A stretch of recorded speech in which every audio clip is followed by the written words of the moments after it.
answer is no, but let's get some reaction on Eskom's apparent bailout, but not really a bailout, from Energy Sector Analyst Chris Yelland. Chris, good morning. Morning. Can't really call this a bailout. I mean, it's a drop.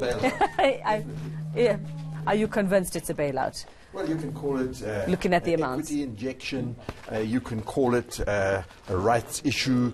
You can call it all kinds of things. But really what it is, it's a bailout by the taxpayers of Eskom. Okay, so eventually we will, at the end of the day, end up paying for all of this. So you would ask, how are they expected? There are strict conditions attached to how they use this money over the next 3 years. First thing I must make clear to the whole of South Africa, that this is not a bailout of 23 billion rand for 3 years. 23 billion over 3 years. No, I mean, per year of every. It's a bailout of 23 billion per year for 10 years. For 10 years. For 10 years. Okay, you are very good with the maths of that. Explain the that Treasury to us. is very coy about this. Behind closed doors, they've made it clear that it's 10 years, but publicly they've said 3 years. So, I mean, 3 years is technically correct. They will get a bailout of 23 billion rand a year for 3 years, but they will also get 23 billion rand a year for the next 7 years, making it 10 years in total. Okay, so this just gets worse this well, morning. maybe better. Or maybe better, I don't know. Let's hope. Let's hope that it does. So the writing off of this debt, let's just go back to that point and what Dan was chatting to Aviwe about, Chris. And, you know, obviously they can't afford to write off this debt. When that happens, how are we expected to see that, again, impact us as consumers? You see, at the moment on Eskom's financials, that debt that is owed to Eskom is reflected as an asset on their balance sheet. Yeah. And ultimately, if you cannot collect that debt, it is going to have to be written off. Otherwise, the financials don't truly reflect the financial position of Eskom. So it is going to have to be written off sometime if it cannot be collected. And it hasn't been collected for a long time. The impact of it, if it is written off, is that this will then go onto Eskom's income statement in the year that is written off as an expense. And therefore it will increase decrease the profit or perhaps increase the loss for that particular year when they write it off. And this has impacts on Eskom. Because it will need to borrow money. It reflects on Eskom's financial position. It correctly now reflects on Eskom's financial position.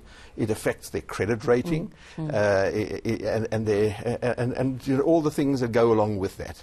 Well, just going back to, you know, the sentiment being expressed about what they're calling this lifeline thrown to Eskom, and some saying, yes, it might just be a little bit of a relief for the risk that Eskom poses to the economy at the moment. Do you think it's enough to actually say that? Well, it's a significant part of Eskom's debt commitments. So Eskom has interest and capital repayment commitments, and 23 billion rand a year is a significant part of that. The other thing that I think we can look positively at this equity injection, because that's what it is really, is that it will relieve the pressure on NERSA to put up the price of electricity.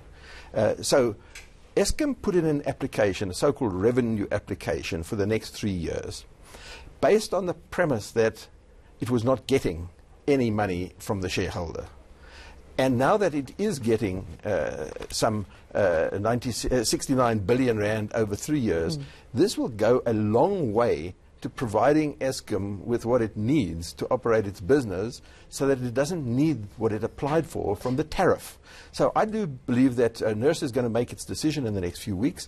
And this bodes well for a price increase significantly lower than what Eskom has been asking for, and that's good for the consumer, it's good for business, and it's good for the economy. Okay, so that's why over 10 years would be good for us as well. Yes, that would be good too. Yes, indeed. Okay, all right. So, Chris, I mean, you're the man in the know. Who watches how this money is being used and whether it is being used for the purpose? Who is that body? Well, who's that person? certainly Treasury, you know, who's providing the money, would attach conditionalities, as it has, and like any shareholder, they should be vigilant about how their money is spent.